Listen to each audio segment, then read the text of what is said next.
Let us say rupees 10 share at a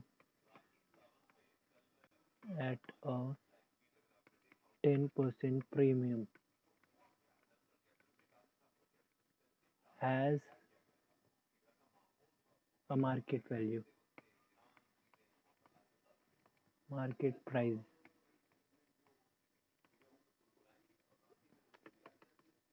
mar- of how much rupees and find number of no let us keep the find market price. You want to find market price, can somebody tell me quickly? You are having, what is this, what is this value called? Face value, very nice. Face value is given as 10 rupee, correct? And what is this 10% premium, what do you mean by that?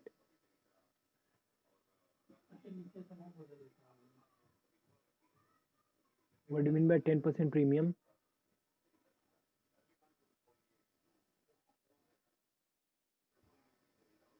So it will be 10% of the face value, correct?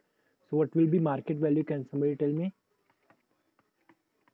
Market value will be face value, very nice, 11 plus 10% premium of face value. That means our face value is 10 plus 10% of 10 rupees. That is 1 rupees, correct? So 10 plus 1, that is 11. Correct? Good. Let us take one more problem. I'll put numbering maybe 1.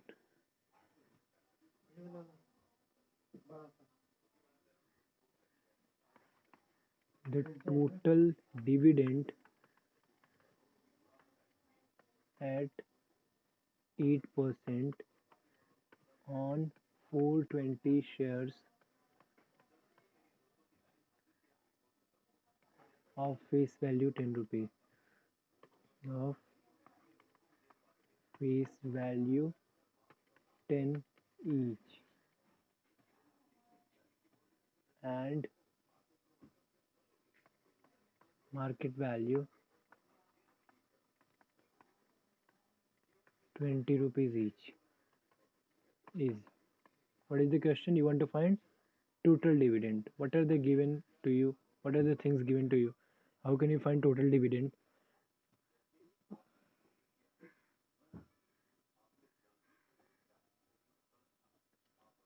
You are having total number of shares 420, correct?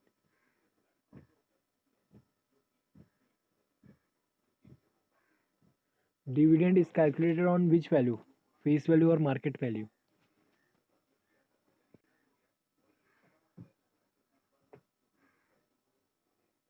If you have forgotten, then I'll just go back and show you the formulas. Yeah. Do you see the formula for total dividend on the top?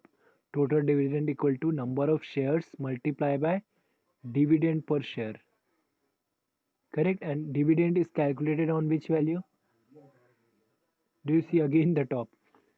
The rate of dividend is always considered on face value. So they have given you market value, that is just to uh, just to distract you, correct? We don't require the value, market value. We just require the face value. So what will be the total dividend? First of all, tell me the dividend per share. Dividend per share. What will be dividend per share? It will be 8% of 10 rupees. Yes. Hello, can you hear me?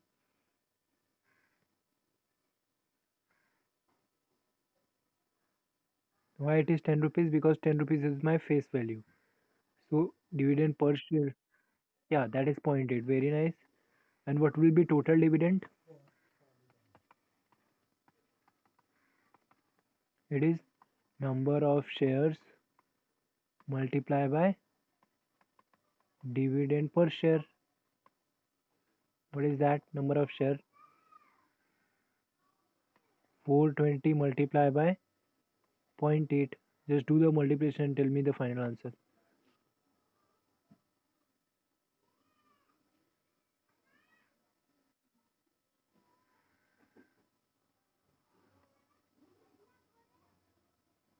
Yes, what is the final answer? 420 minus, I think 336, right? Yeah, very nice, 336. So this is your final answer. Is it clear to you? This is just to distract you, market value. We don't require that to calculate the total dividend. Okay, let us do one more question. How many shares of market value rupees 120 each can be purchased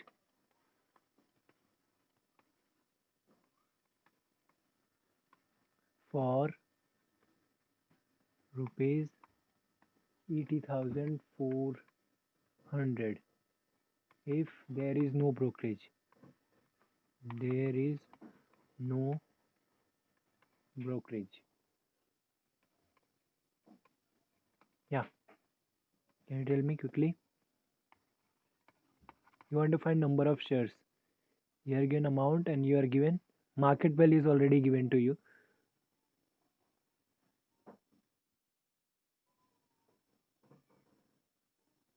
670. Okay, just tell me how did you do that?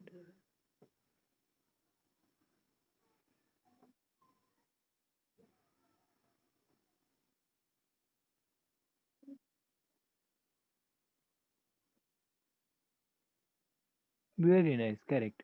So total amount you are given, and so number of shares you can calculate number of shares that is equal to amount upon cost per share, correct? That is 80,400 divided by 120. So what is that? 670. Yes, nice.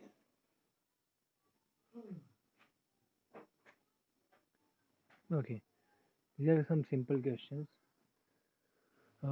Let us do one more. How much dividend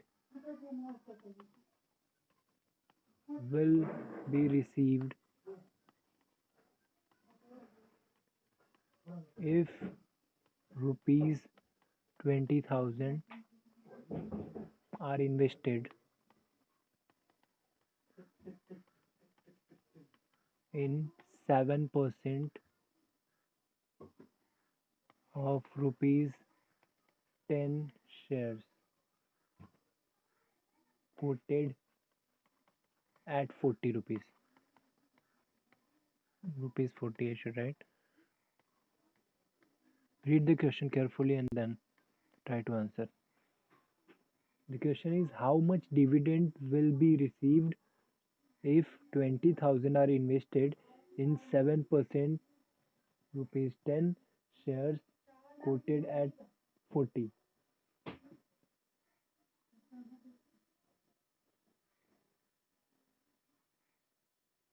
So again the question is of total dividend. How can you calculate that?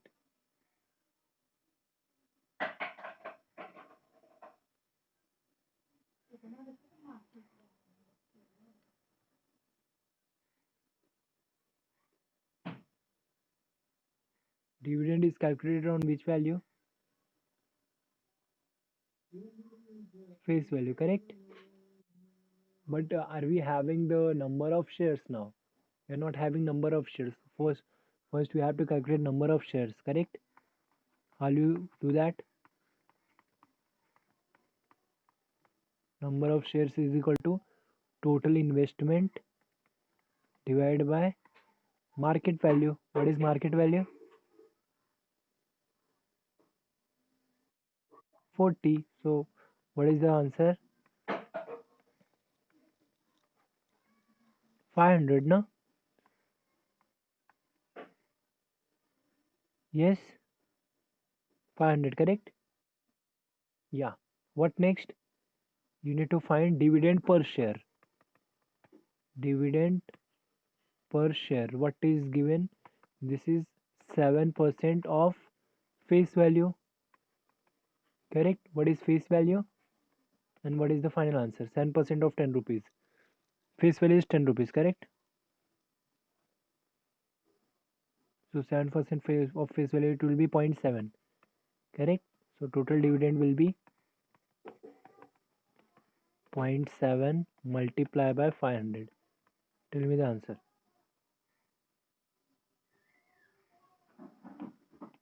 350, huh?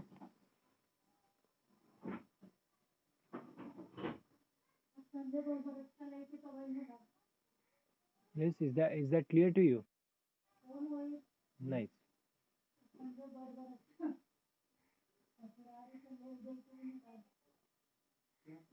I think that is enough for the shares and mutual fund. Maybe we'll do some of later.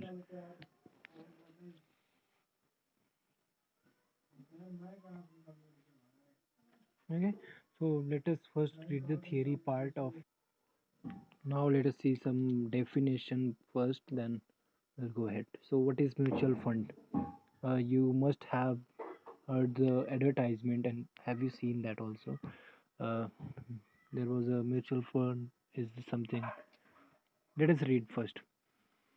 India is a developing country with strong infrastructure, new rural perspective. You read it, okay? Now 70% population below the age 35 has led rising trend earning. No, there is increased shares.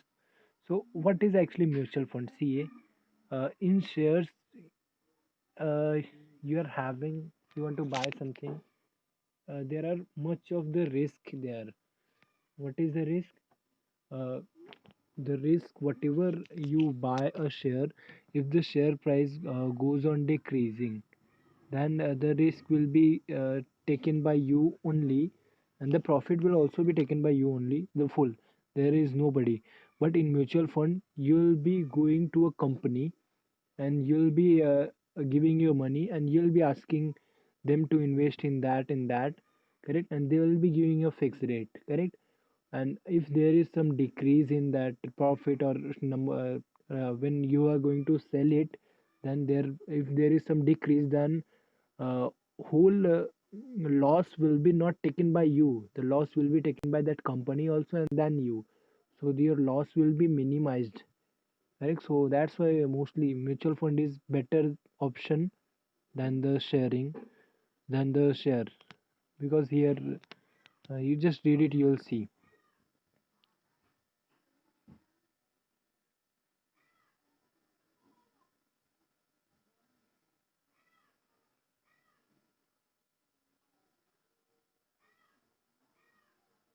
Every day there is new listing in the stock market. An investor can individually invest in companies by purchasing share, or he can do through a mutual fund. Yeah, you can directly purchase a share, or you can do through a mutual fund. Mutual funds are managed by large financial services, which I already told you is managed by financial services and a strong team of fund managers and research experts. Basically, a mutual fund is a pool of money drawn from investor. The amount collected is invested in different portfolios of securities by the fund manager, and the returns proportional to the investment are passed back to the investor. So they are mediator. They are your mediator in the mutual fund. Okay. An investor can invest in diversified portfolio of funds, which is decided by a team of professional financial analysts. It has easy liquidity and lower transaction cost. At the same time, an investor has no choice of company to invest. He has to accept the investment pattern of the mutual fund. That means what, the mutual fund team, they'll be doing a research, and they'll be giving you options, sir. We are combining these two company, and if you invest in these two company, then you are not having an option that ki, I want to invest only in this company. You are not having that option. They'll be having a collection. They'll be making a portfolio, and they'll be give a good investment plan for correct. And you have to accept that if you want to. You cannot break that, and there is no choice of company. Okay, he has to accept the investment pattern of the mutual fund. Still, it offers a good investment plan. The Unit Trust of India (UTI) has the first mutual fund introduced in 1964, and now in 2008 we have nearly 34 mutual funds in market like Reliance Diversified Power Fund, SBI Mutual Fund. अभी तो बहुत हो गए अभी मतलब you'll see in online also they are providing so many things including international financial companies. Their portfolios offer a variety of sectors like oil and gas, petroleum and refinery, steel, plastic, pharmaceuticals, housing and construction, the power generation. Yeah, so these are their portfolio consists of these are the companies. Basically, there are two types: closed-end funds and open-end funds. What is closed-end mutual fund? These are offered with a fixed date of maturity. You'll be given a maturity date and that will be fixed and can be purchased from a mutual fund companies during a specific period. The units are redeemed by fund when the scheme is expired. Then it is something like a fixed deposit, but in fixed deposit you can break it anytime. But here it is not like that. In close and the word close, that means what, it is fixed date of maturity. You cannot the investor can get the amount after expiry date of the fund. The number of units and the number of unit capital remains constant. If an investor wants to exit before the maturity date, he can sell the unit on a stock exchange at a discount or through a buyback option by the fund. So he can sell if he want to, if he don't want to go with that expiry date and fixed date of maturity, he can sell that. Yeah, at last it's your money, so you can do anything. And that is open ended fund. These have no fixed date of maturity and the units can be sold or repurchased at any time. The number of units and its capital changes daily. Correct. So you may check daily what is the cost. If you are getting profit, then you can sell it that day only. And if you are not having profit, you just wait for another day to get. Correct. And do you observe one thing? In that case, in the shares, we are talking about number of shares. Now we are having number of units. So you may consider unit as share here. So here it will be number of unit. And one more, I have already told you, number of shares will be always in integer. That is 1, 2, 3 like that. But number of units can be in decimal also. It may be 1.5 unit, something like that. You'll see later on once we go on solving the question. Okay. Now load on mutual funds. It is a charge paid by investor while dealing in mutual fund, that is called load, and represent the initial expenses like marketing, brokerage, advertising, etc. Sometimes the charges are to be paid while purchasing the unit and entering a mutual fund scheme. It is called as entry load. Entry load, that means what, whatever amount you're going in the starting, correct? That is called entry load. If the charges are paid while selling the unit, then that is called exit load. That means while selling, you'll be getting money. You just consider like this. If you want to if you want to buy, correct? Buy, that means you are entering the system. Then you have to give some amount. That is called entry load. If you are going away, that is if you are selling your and then you will be having exit load. Exit load, something like that. Okay. Or back end load, and this is called front end load. In some cases there can be both loads. In some cases you are having entry load also, exit load also, and that is called CDSC, which is charged within a specific period of entry and it decreases with the holding period. If the units are sold at a later date, the charges are less. Okay. Sometimes there is no charge while purchasing or selling. That means sometimes there is no entry or no exit load.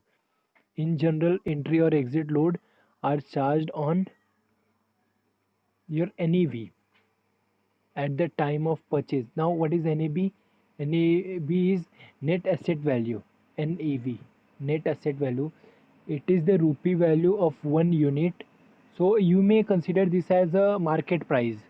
Whatever you are valuing one unit. So what is the market price for that? That is called NAV. You can consider it like that. No, sorry. Actually, it is a face value. We'll see. NAV at the same time of purchase and sale of unit. According to the purchase price, yeah, purchase price is different. NAV, you can consider NAV is same as your face value, that is starting value, obtained by adding entry load to NAV and sale price by yeah. See, your purchase price will be your NAV, plus entry load. Correct? Since you are purchasing, that means you'll be giving money. Correct? You are giving money, then entry load will be added. Now if you are then selling, that means what, you'll be getting money. You are selling your units, you'll be getting money. Then whatever is your final value, NAV का जो भी final value है, उसमें से they will subtract that exit load. That is as simple as that. You understand? If you are purchasing, that means what, you'll be giving money from your pocket.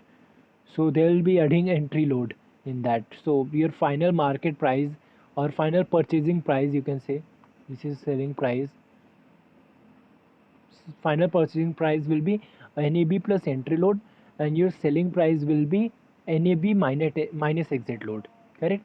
That means if you are having 10 rupees का एक unit है, so if you want to sell it, then your exit load will be subtracted from this, suppose 2 rupees, and your final selling price will be just 8 rupees. This will be your final selling price. Okay, I hope that is clear to you.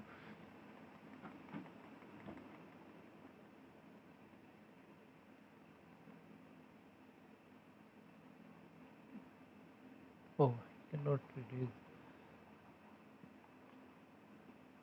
Yeah, let us read the next part. And what is dividend? Here also we are having dividend. Yeah, in any mutual fund, the investor gets dividend and the capital gains, which are the returns. It is made compulsory to disclose the return for a period 135. We use the following term for calculating the NAV of a unit of a mutual fund. The first is asset. It refers to the market value of the investment of mutual fund in government, securities, bonds, etc. Liabilities. It includes all expenses like accrued expenses, payable, and other liabilities for the mutual fund scheme.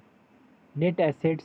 It is calculated as difference between total asset and liabilities. That will be your net asset. The total in asset minus your liabilities. Net asset value of a unit. It is the rupee value of one unit of a particular scheme of a mutual fund. That is called NAV. You can consider NAV, if you want to compare with shares, then you can consider this as your face value.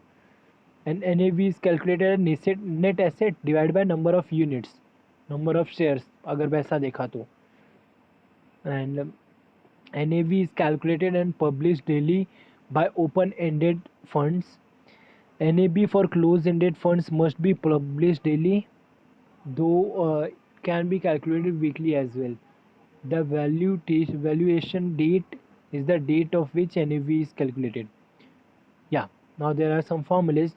The performance of mutual fund scheme is measured with the help of changes in NAV as follows.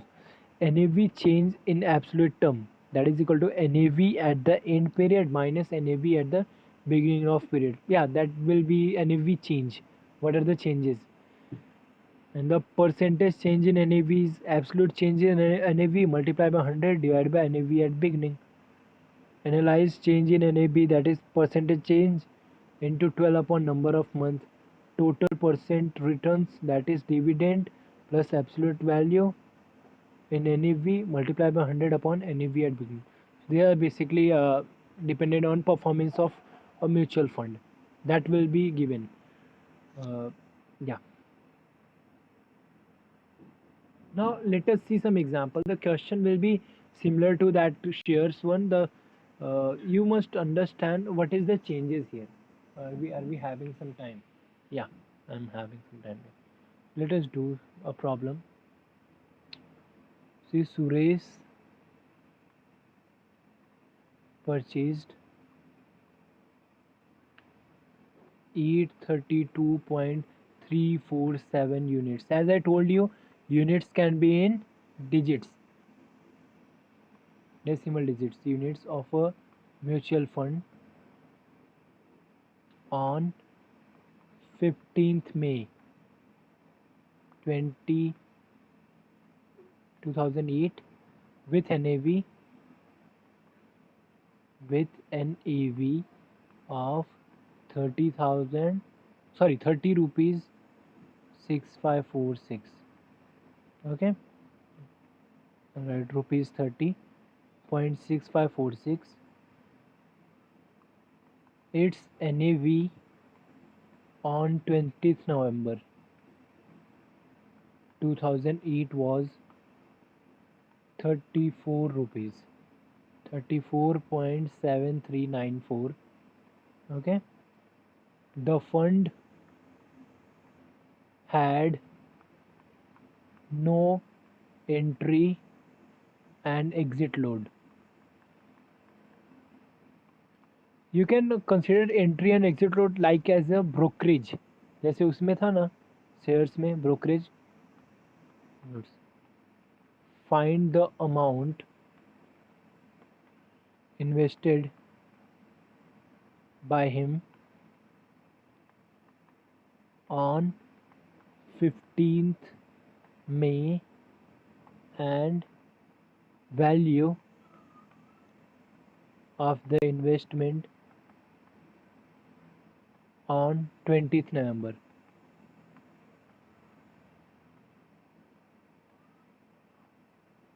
Yeah. So you are having two NAVs, you are having two dates, and you are having number of units. You just have to calculate. That is quite simple.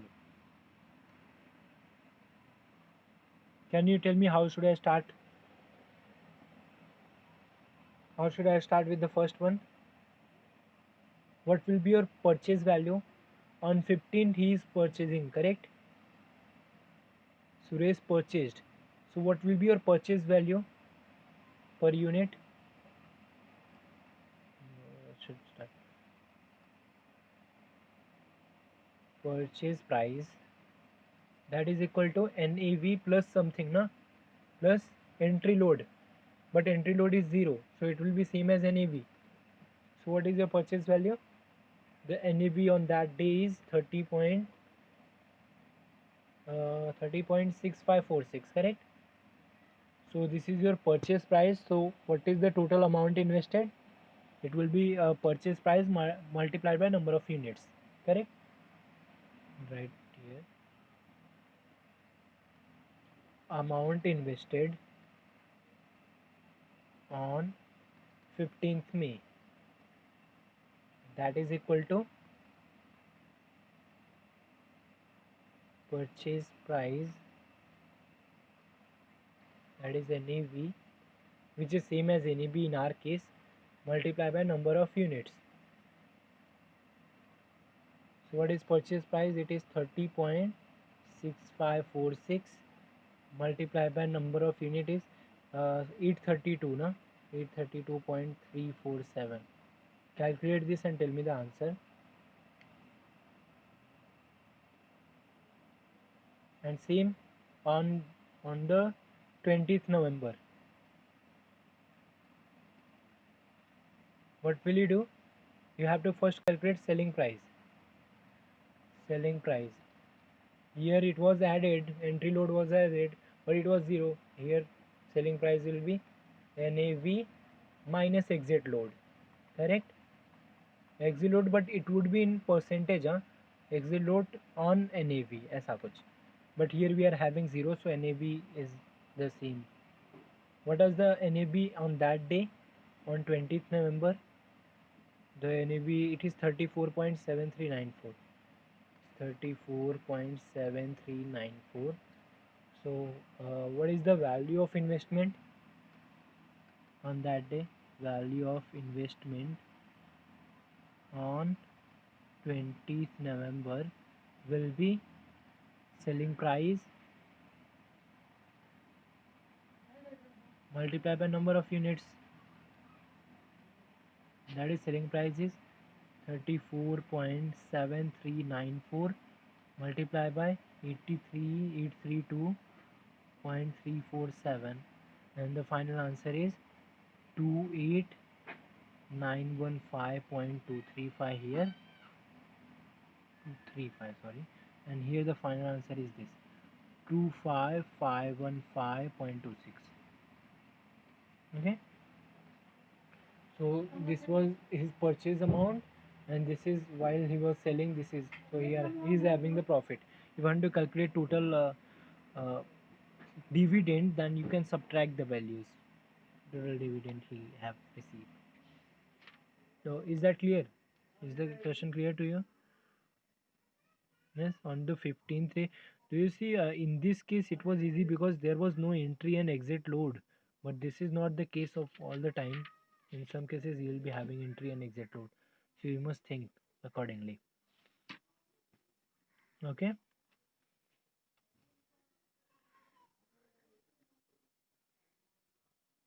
Do you have any doubt? Then you can ask now.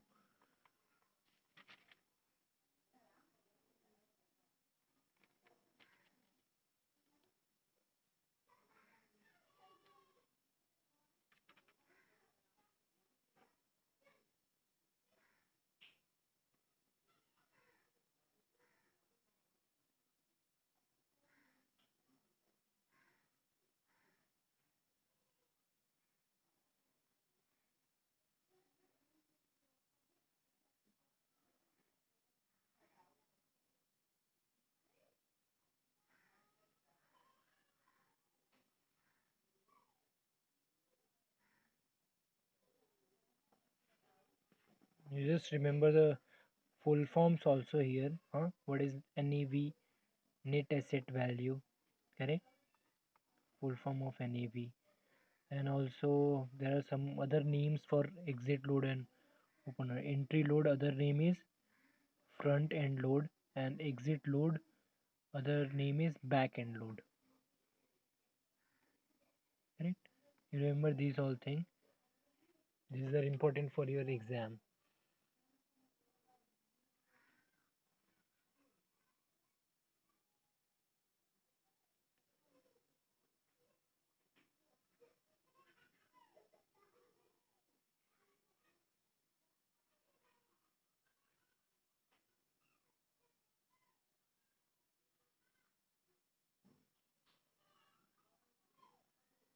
Okay, so maybe in the next lecture we'll do some more problems, and that will be the last last lecture of the syllabus. And our syllabus will be completed on that day.